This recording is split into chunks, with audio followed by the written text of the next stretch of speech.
Biden is getting his ass kicked in the polls, except in those polls in which he is kicking Trump's ass. 16 years ago it was that I proposed that a new number be attached to all political polls, one which I modestly called the Keith number, which was very simply the undecideds plus the poll's margin of error. You are up in this poll by 5 points, but the margin of error is 3 and the undecided is 7. Well, your Keith number is actually 10, and you do not want it to be larger than your lead, let alone twice as big as your lead. This was an attempt to take a tool out of the pollster's box of 3-card Monty tricks and use it against them to underscore the point that the most important things about polls are their nearly universal unreliability and instability. We used the Keith number, and at least around our shop, it relaxed poll fever considerably. Yesterday morning, Bloomberg and Morning Consult put out swing state polls showing Trump up in every one of them. Yesterday afternoon, Quinnipiac put out a national poll showing that what had been too close to call in late December was now Biden by 6. Quinnipiac also had Biden adding 5 points to his lead among women, upping it to 58-36. Quinnipiac also did the due to the convergence of forces beyond his comprehension, Donald Trump was suddenly squirted out of the universe like a watermelon seed and never heard from again, MC Escher poll. And yes, Trump beats Haley 77-21, and Haley beats Biden 47-42.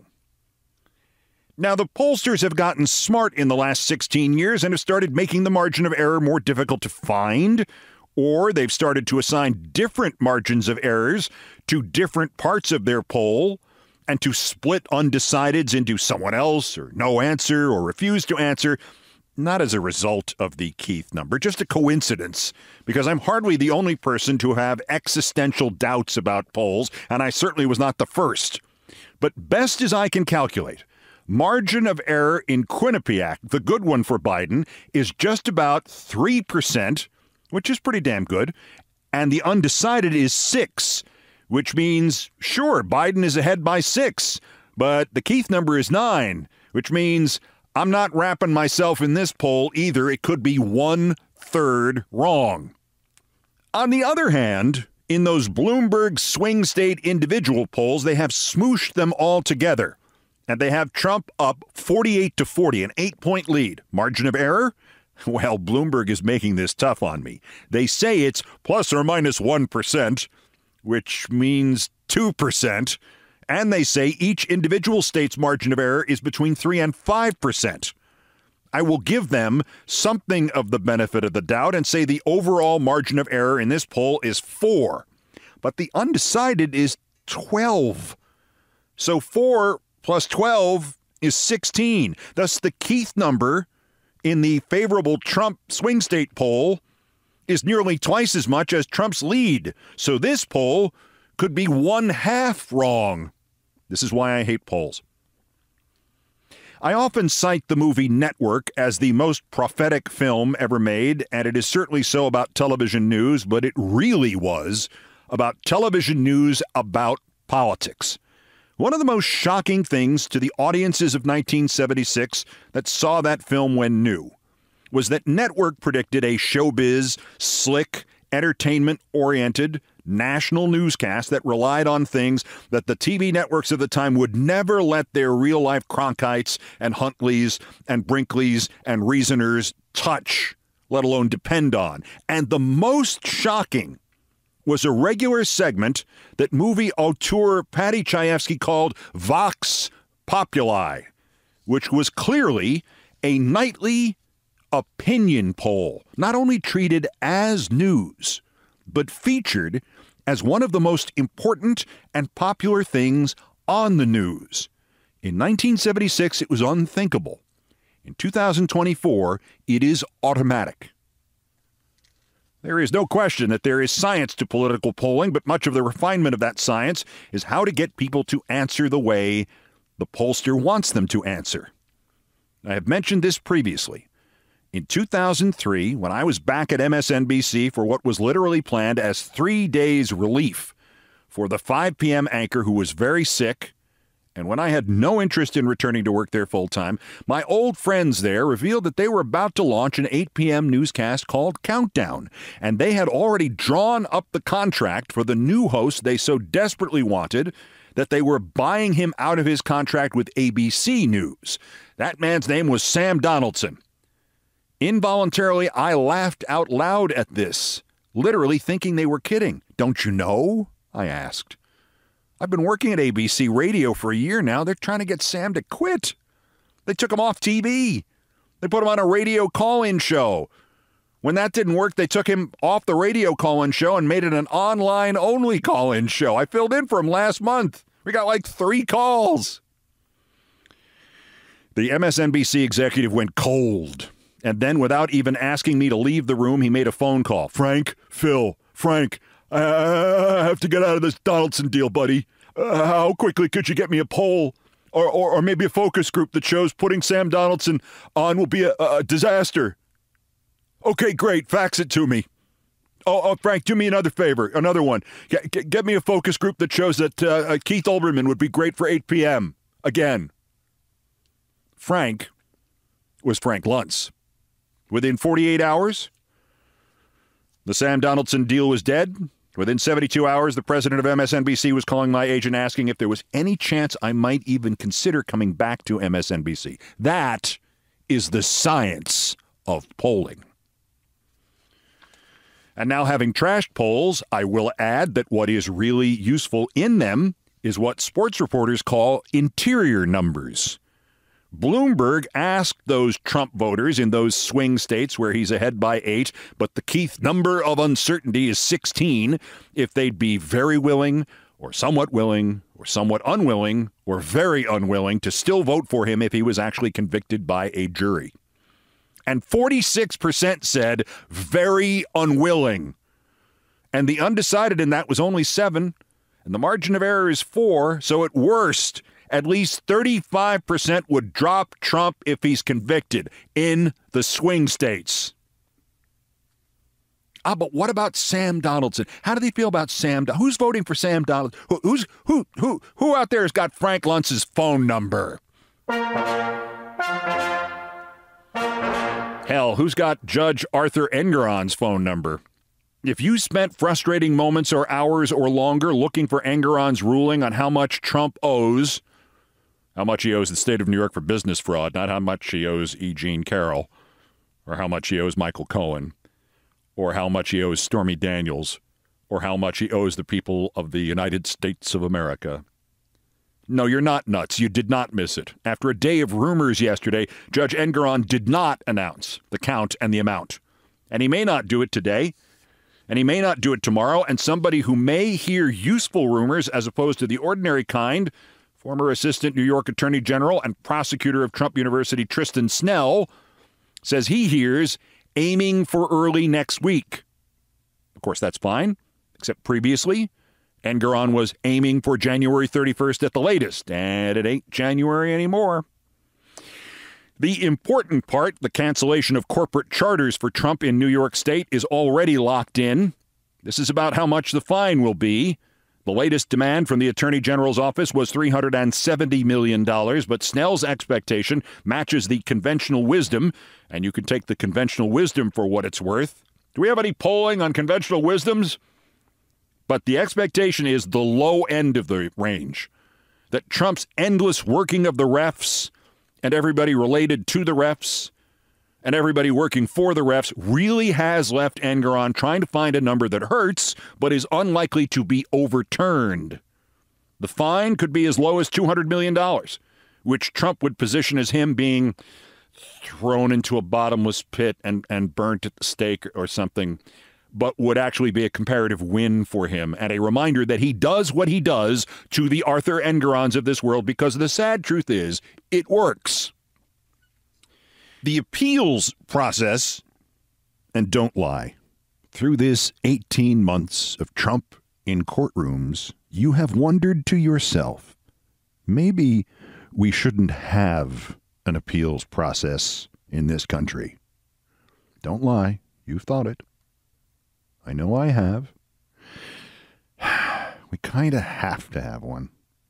The appeals process will be state appellate division, then the New York Court of Appeals, then Trump would try to get it to the Supreme Court, but there really isn't anything constitutional in this case.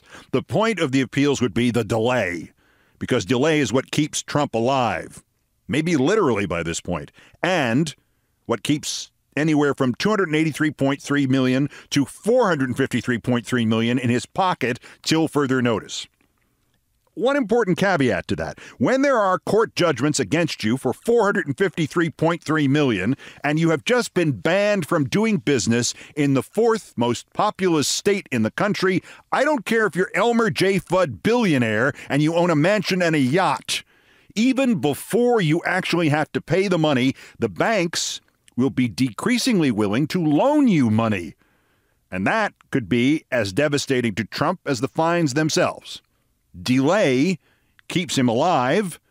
OPM, other people's money, keeps him solvent. The other defendant J. Trump news today is funnier, a lot funnier. Somebody said to me, Alina, would you rather be smart or pretty? And I said, oh, easy, pretty. I can fake being smart. But No, you can't. Turns out this is going to be one of the greatest sound bites of all time, because if Trump has not actually fired Alina Habba, I mean, why fire her? Why let all that effort to make her not look like Elise Stefanik's twin sister by whatever means go to waste? If he has not fired her, he has removed her from the E. Jean Carroll case. Habba might have survived looking like the worst thing we can call her is what she is, a parking lot lawyer in the trial itself. But then, in an effort to pull her acorns out of that fire, she wrote the judge demanding more information to use in Trump's appeal about when he, quote, mentored E. Jean Carroll's lawyer. E. Jean Carroll's lawyer fired back that there was no mentorship. She happened to overlap with the judge for less than 2 years, and she was an associate and he was a partner, and they never met. And she wanted sanctions against Habba for the inference. Habba backed slowly away from the train wreck she caused, and then late Tuesday night, Trump posted, I am in the process, along with my team, of interviewing various law firms to represent me in an appeal of the Carroll case. Bye, Felicia. Trump used all his cliches, but he never as much as mentioned poor little Miss Don't Hate Me Because I'm Pretty. So I guess it's Yabba Habba Doo.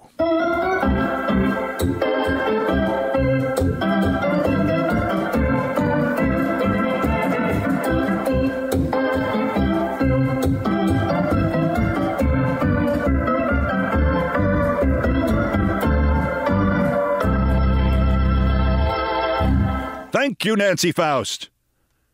I cannot believe how much time and space was devoted to that social media kabuki theater in the Senate yesterday, but I'm glad everybody had fun booing and applauding and yelling and crying and threatening. And please rejoin us next year when, after a year of utter inaction on the subject, they will enact exactly the same performance, only this time it will be in the style of Gilbert and Sullivan. There was one useful soundbite. Senator Tom Tillis of North Carolina. Listen carefully. But at the end of the day, I find it hard to believe. First honest statement by a Republican senator this year. But at the end of the day, I find it hard to believe. The only other thing of true note in that hearing was the racism. Sure enough, it was from racist Tom Cotton, from the state of racism. Racist Tom Cotton went to Harvard undergrad and Harvard law and presumably Harvard racism.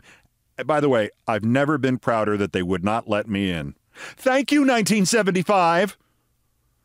The CEO of TikTok, he is racist-ing in this soundbite, also went to Harvard Business. The CEO's wife went to Harvard Business, but the CEO is from Singapore, and his name is Xiao Shi Chu, and that means Chinese descent. And good old racist Tom Racist Cotton is racist convinced that Mr. Xu Shichu is lying about being in Singapore and is actually a Chinese spy. And the real problem about racist Republican bastard morons like Racist Tom, Racist Cotton Racist is that they actually racist think they are racist right. You said today, as you often say, that you live in Singapore. Of what nation are you a citizen? Singapore. Are you a citizen of any other nation? No, Senator. Have you ever applied for Chinese citizenship? Senator, I served my nation in Singapore. No, I did not. Do you have a Singaporean passport? Yes, and I served my military for two and a half years in Singapore. Do you have any other passports from any other nations? No, Senator. Your wife is an American citizen. Your children are American citizens. That's correct. Have you ever applied for American citizenship? No, not yet. Okay. Have you ever been a member of the Chinese Communist Party? Senator, I'm Singaporean. No. Have you ever been associated or affiliated with the Chinese Communist Party? No, Senator. Again, okay. I'm Singaporean. Appalling. I wish there was something legal I could do to render Tom Cotton mute for the rest of his life. And by the way, a bell of some kind must have gone off yesterday morning in every elected Republican's head. Not just racism, everywhere, local, national, state level, but no longer the slightest effort to conceal it. This next creature is Eric Wimberger, and he is a Wisconsin state racist senator representing Green Bay. And the website Heartland Signal found this, and this racist Wimberger actually said this out loud at a hearing. One of the main effects that this bill will have is that it will put race hustlers out of business, and that would stop this graft on people suffering. So racism is a problem, and it probably is something that will exist in the ether, and it will never go away to a degree where we can manage it if what we do fundamentally in our policies is very consciously decide that a black man ought to get what a black man deserves and a white man ought to get what a white man deserves. You just used a term I've never heard before, and I'm going to ask for a definition. What's race hustlers? Race hustlers would be all those people who sell seminars and like Al Sharpton. I see. So race, but what makes them a race hustler? Profiteering off of it. The term, quote, race hustler is not some new construction by the gentle racist from Green Bay, Mr. Wimberger scumbag. It is a term racists invented not long after slavery ended. It was designed to remind black people that they might be free, but they'd better not try to act free. Anybody who advocated for equality, not accommodation, was called a race hustler. W.E.B. Du Bois was called a race hustler in 1901. Martin Luther King was called a race hustler after his I Have a Dream speech in 1963. And if you wonder where the Tom Cottons of this world come from, the answer is they come from the Eric Wimbergers. And yet, somehow more terrifying still, there are the racists who clearly are racists and clearly say racist things and do racist things, and yet they think their racism is not racism.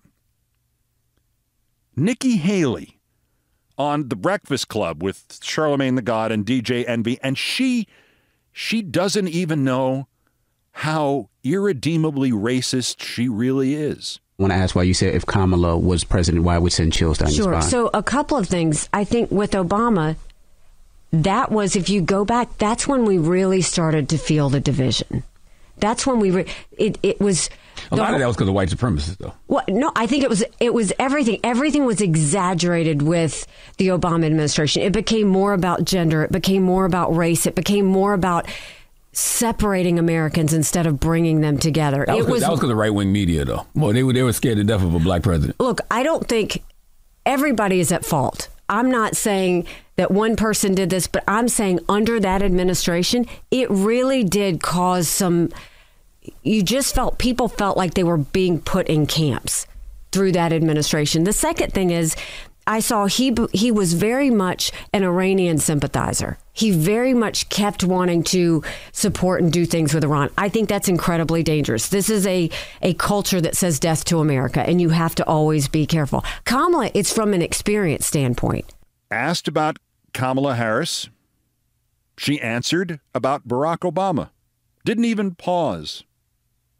And then she talked about racial division for 2 minutes. And then said, well, the part about Harris is about inexperience. The division she referred to in this country, that probably started with white people owning black people. Or if you don't like that as the starting point, maybe it started with the Civil War, dipshit. Oh, and people were divided and put in camps here. During World War II, when Democrats and Republicans united to put Americans literally in camps because they were of Japanese descent.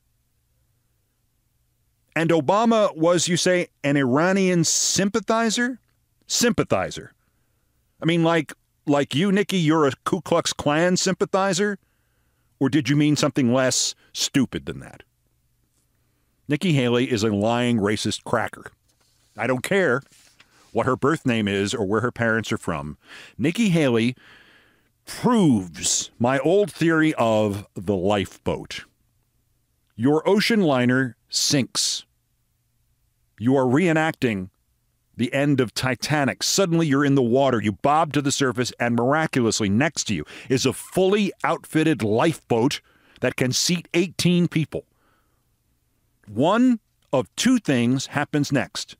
One, you pull yourself into the lifeboat. Your mind races. Do I bring in 17 women, or do I have to pull in a few men to help me row? And I can only take 14 women, and the four of us. Could we take 20 kids instead of 10 adults? Or something else happens. You look at the food supply and all the space, and you calculate how much longer you could survive by yourself if you can just make sure that nobody else gets into your lifeboat. And you think, thank God this thing has oars. Now I can kill anybody who tries to get into my lifeboat. Because you have your lifeboat, and to hell with everybody else. And that person is Nikki goddamn her to hell Haley.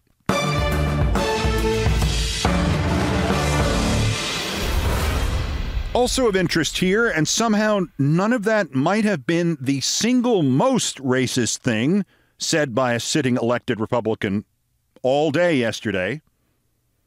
And clearly none of that was the most stupid thing said by a sitting elected Republican yesterday. Congressman Derek Van Orden in 2024 is so dumb that it turns out he is even dumber than Congressman Derek Van Orden in 2023. That's next. This is Countdown. This is Countdown with Keith Olbermann.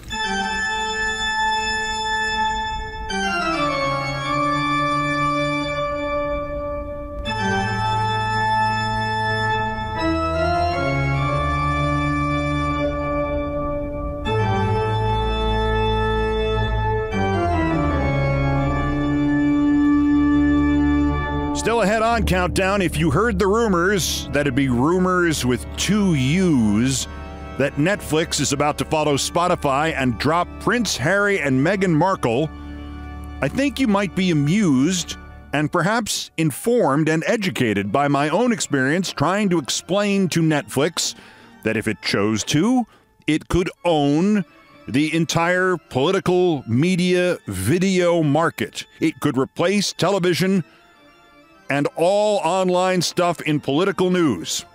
And Netflix's response, its experience trying to explain to me, but how could we ever put the Italian subtitles on all these news programs fast enough? Seriously, Italian subtitles.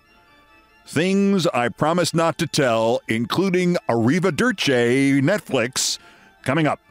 First time for the daily roundup of the miscreants, morons, and Dunning-Kruger effect specimens who constitute today's worst persons in the world. The bronze, worse. Jesse Waters, the Bill O'Reilly intern, who was promoted to 8 p.m. host when everybody else at Fox got fired.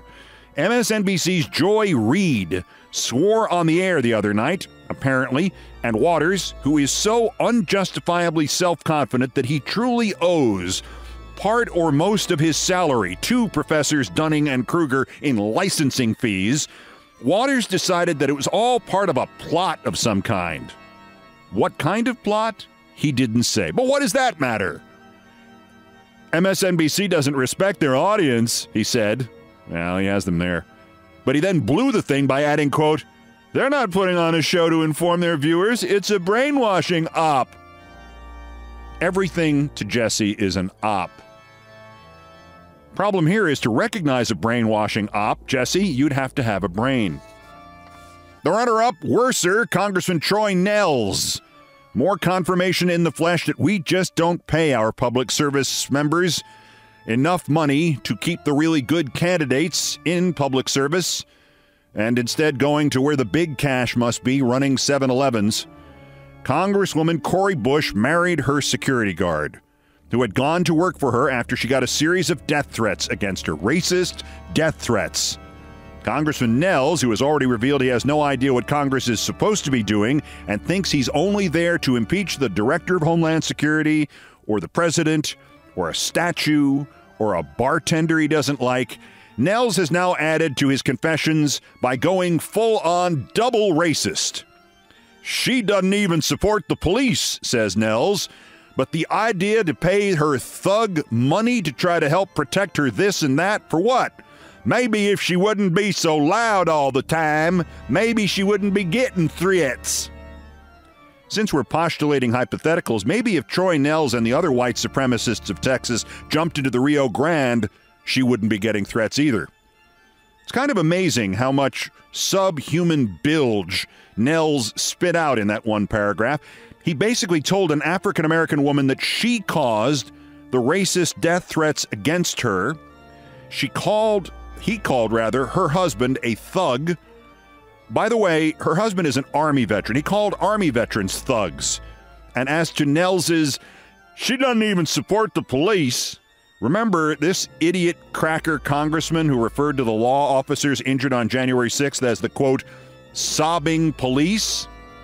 The idiot who said that was Troy Nehls. Why do you hate the police, Troy Nehls? But our winner, the worst, another congressman who needs to go through post-concussion protocol and explore the potential value of shock treatments. Professional or amateur, Derek, hey you kids, get out of my capital, Van Orden, the Wisconsin rep who looks like somebody just hit him in the face with a snow shovel. Besides his genuinely disturbing behavior towards everybody, Van Orden seems to be fighting something that stands in the way between himself and reality. Confronting economist Robert Reich, who spells his name R-E-I-C-H and pronounces it Reich, Van Orden said that he should change his first name to Third, which Van Orden thought was clever, but which unfortunately for the joke Van Orden was going for would mean that the ex-Labor Secretary would then be known as Third Reich. Well, Mr. Van Orden has topped himself. Senator Elizabeth Warren has put out some economic data on wealth in this country and added, quote, tax the rich. Van Orden's clever riposte this time, he retweeted her and added a screenshot of her supposed net worth and wrote above that the words, okay, you first. I hope he did that himself rather than delegating that to some staffer. You're the staffer in charge of 3-word tweets. The screenshot is the story. It's from a website called CA Knowledge, which appears to be run by somebody who claims to be an accountant in India who seems to spend most of his time guessing how much money other people in the world have. CA Knowledge says, for instance, that I make more than $1,700,000 a month, and Jesse Waters makes $100,000 a month, and Shohei Ohtani makes $700,000 a month, meaning Shohei Ohtani's new $700 million deal with the Dodgers must be for 83 years, and that I somehow make $1 million more a month than he does. I'm just going to suggest here maybe CA Knowledge is not even really making any guesses at all. It may just be putting in random numbers and then hitting send.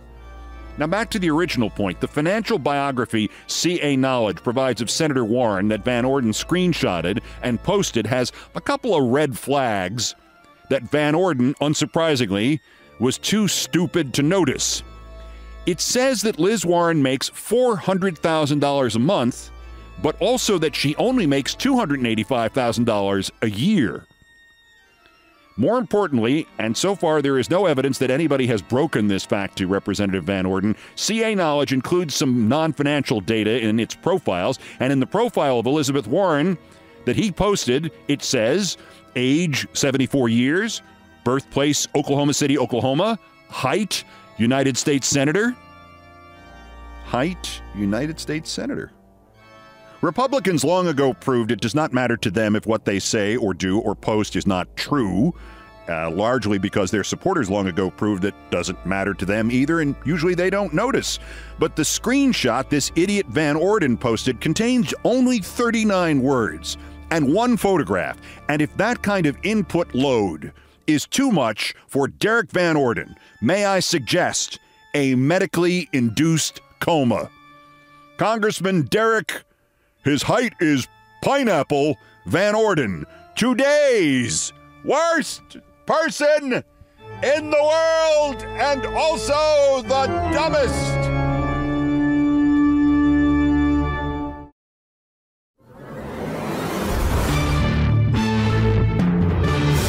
Finally, to the number one story on the countdown and my favorite topic, me and things I promised not to tell. And I don't usually venture into financial commentary or advice. You will remember the story of my great-grandfather who gave away the name General Motors for free. But I just read of Netflix finally staunching the subscriber flow. It had lost around 1,200,000 households in the first half of this year, but added about twice that many in the third quarter thanks to such uplifting programming as the Jeffrey Dahmer story. So, yay, corporate cannibalism profits. Anyway, I had an experience with Netflix which so shook my confidence in them that it made me fearful of even playing their stuff on my big TV because I was wondering if their stuff would damage my big TV. This is my favorite story of what happens when media management misunderstands its own business and wrongly thinks superstitions and coincidences are inviolable rules for success. This happened on June 17th, 2016, the day I found out about the vitality, the importance, the absolute necessity of Netflix's Italian subtitles. I don't want to exaggerate the importance of the two video series I did for the GQ magazine site in 2016 and 2017, The Closer and The Resistance. I mean, for one thing, The Closer was so named because each of the handful of us involved in its production could not really conceive that there were enough morons and closeted racists in this country to actually elect crazy Trump. We grandly called the videos The Closer because we expected our expositions of Trump's essential fraudulence and dangerousness would close the deal for Hillary Clinton. But people watch those videos. I forget the final count. 180 or so episodes, 400 million or so views. Not plays, but people actually viewing essentially the whole piece. And CBS News did a story once with the web analyzing platform Social Flow that showed that the first episode of The Resistance from November 16th, 2016 was the top story or video on Facebook through the first 6 months of the Trump administration. The calculation, and Lord knows what this formula actually looks like, but the calculation was probably pretty close, that it reached 54 million people, the equivalent of 1 out of 6 of everybody in the country. That's CBS News reporting this, not my ego. And ego is not the reason I mention this. Well, it's not the only reason I mention this. MSNBC had offered me a new show in January of 2016, but I would have hated it and you would not have watched it, so it was not supposed to have any commentaries in it. And a conservative co-host was supposed to be there, and the goal was she and I would be the wacky couple who would find middle ground. Plus, I would have had to move to Los Angeles, even though I could see the headquarters of NBC News out my bedroom window in New York. And then when it was successful, the producers wanted me to simply get on a plane from Los Angeles and show up one morning in the New York office of the president of NBC News, Andy Lack, and tell him either we were scrapping the format and relaunching Countdown that night or I was quitting. In short, they wanted me to do this lousy show and then run a palace coup against the president of NBC News. I passed. I put my energy instead into finding a new platform for Countdown or a Countdown-like show. I had a deal in place to become the video anchor of the Huffington Post, a daily exclusive commentary, interviews, features, breaking news, funny stuff, whatever. 2 days later, Arianna Huffington sold the Huffington Post. No more deal. Before and after this, some friends from Lionsgate Productions and I were trying to sell two ideas, pitching to a series of forward-looking media companies. One was that they should be producing and running or posting or streaming or whatever the series of my commentaries that became The Closer and then The Resistance. I don't know what that would have been worth, but I do know that the tiny slice of the advertising GQ got just from the commercials that would roll if you watched one of the episodes on YouTube was well over $1 million. The overall profit might have been 10 times that. Production costs were like $50,000. But I had a second bigger idea to pitch to these other companies. Who wants to own the future of cable news when there isn't any cable news anymore? I correctly predicted 2022 back in 2016. Who wants to own the future of cable news when there isn't any cable anymore? Start with just my commentaries, and as they make money for you, build out. If they work, you add my interviews and my debates, and then somebody else's commentaries, and then some conservatives' commentaries, and then add all of what is now cable news and put it on one streaming platform. We rented a studio. We made a demo commentary. We made what TV pitchmen call a deck. That's how I knew the producers were serious. We met with HBO about this. We met with something called Pop TV, The Daily Beast, Yahoo, TuneIn, Sony, Epix, BBC, Hulu, Condé Nast. Ultimately, that led to the GQ series. But the one I had the most hope for was Netflix. The way I saw it, they could start this tiny little thing in the corner of their homepage called Newsflix. And you could click on it, and someday there would be a menu with Keith Olbermann commentaries and, Glenn Beck commentaries and Bill Maher commentaries and Jesus H. Christ commentaries and Keith Olbermann newscast and Lou Dobbs newscast and all of them partisan, but collectively one giant all-encompassing bipartisan because of volume news and commentary site. The proverbial marketplace of ideas. Dunkin' Donuts and Baskin-Robbins and Pizza Hut living together, only as newscasters, for kids. I thought Netflix would see it immediately. They would own news. All of it. I mean, these were the people who realized America was too lazy to go down to the video store anymore, so they began to send America rented DVDs by mail, and people actually returned the DVDs. And then they realized that America was too lazy to return them anymore, and that the optimum date to switch from DVDs to the then laugh-out-loud bad concept of online video was precisely January 16th, 2007. These guys had the gonads to take a brilliantly successful, profitable new idea and gradually strangle it and replace it with a different brilliantly successful new idea. I could not wait to meet them. My agent at the time, my would-be producer, the head of television of Lionsgate, like the chief of chief at Lionsgate, and I went to the Netflix building in Beverly Hills at 10:30 a.m. Pacific Daylight Time on Friday, June 17, 2016. It felt perfect. Netflix was still just down from the corner of Alden and Maple. 25 years later, I had lived 2 blocks away from Alden and Maple. It was a 4-minute walk, tops. Yeah, the 2 people there from Netflix were vice presidents. Wish I remembered their names. I don't know, maybe they're still there. I deliberately blocked the names from my memory after this. One was in charge of documentaries. One was in charge of nonfiction series. One was a man, one was a woman. I did most of the talking, and I said, start with these daily commentaries. You'll never have a better launch window than the 4 months before the election. We could have one ready for you to upload by Monday. This is lowest risk, highest reward. How would you like to own the news? Or if it doesn't work for some reason, you spent, I don't know, $100,000. The man spoke first. But if you're going to do these daily, how are people going to binge watch them? I mean, the first time somebody comes to Netflix to see your commentaries, there's only going to be one to watch.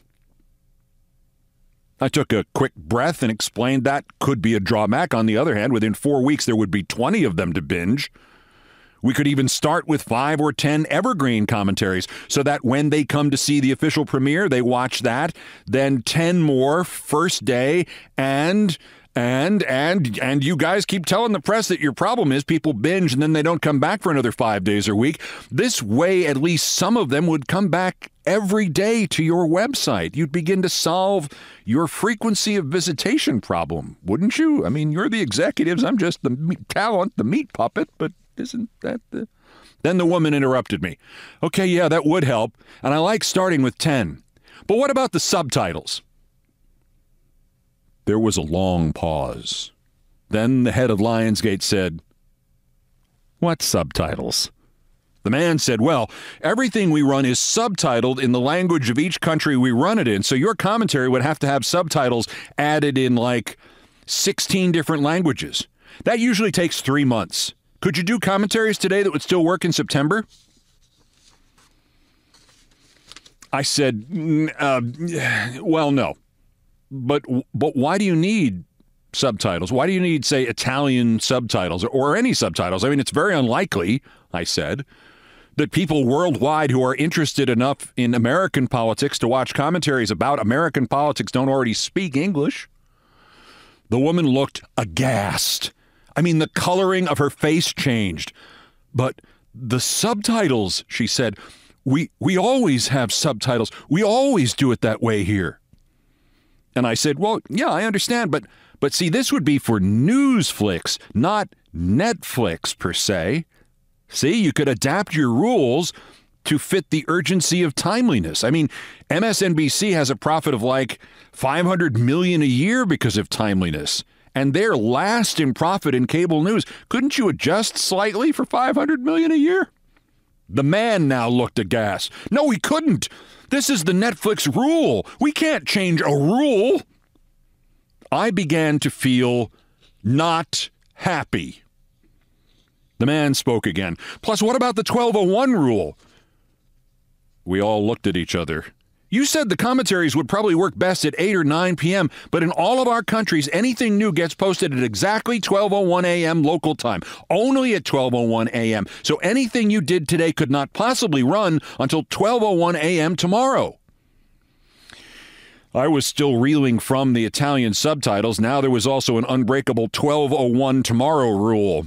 I was thinking of getting up and leaving, but the woman apparently had one more gut punch to throw at me. I also wanted to know if we somehow were able to turn the subtitles around with lightning speed or skip them or do them in, say, only 2 or 3 hours. The man interrupted. Plus the hours until it's 12:01. Don't forget them. She nodded. Yes, plus the hours until it's 12:01. If we could somehow do that, what would happen if one day something went wrong technically and we couldn't upload that day and people came to the site and there wasn't a new one? What if it doesn't upload? Well, I had an answer to that, but I did not say it out loud. I said it a few minutes later to the head of Lionsgate after we had said goodbye to Mr. and Mrs. Vice President in the lobby of the Netflix building. I said, good God, these people are in the uploading business. They have been uploading for 9 years. They aren't sure they can upload? What equipment have they been uploading with? Are they uploading from Kevin Spacey's 1996 Dell laptop? As I left to get in the car, to go to LAX, to fly home to New York, totally disappointed, the Lionsgate guy was just shaking his head. I'm sorry. I had no idea. I'll call you later at exactly 12:01 a.m. with Italian subtitles. What if it doesn't upload, he said as he walked away from me. Christ, I got to get my broker on the phone. I got to sell all my Netflix stock.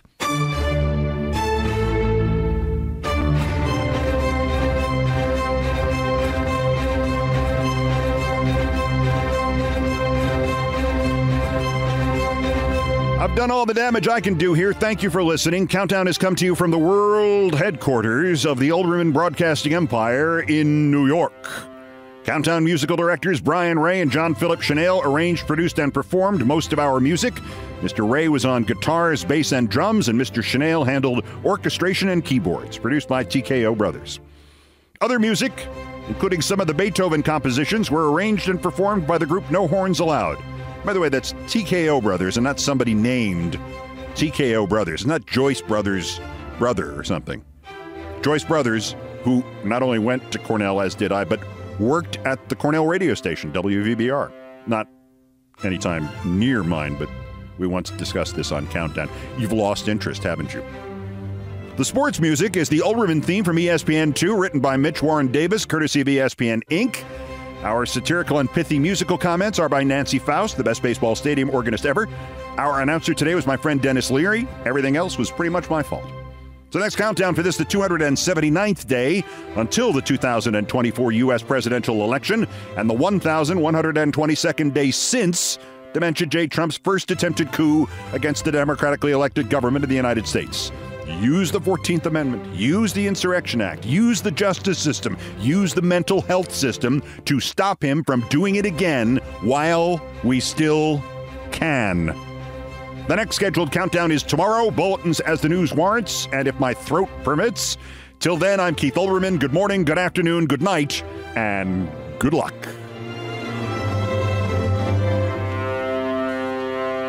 But at the end of the day, I find it hard to believe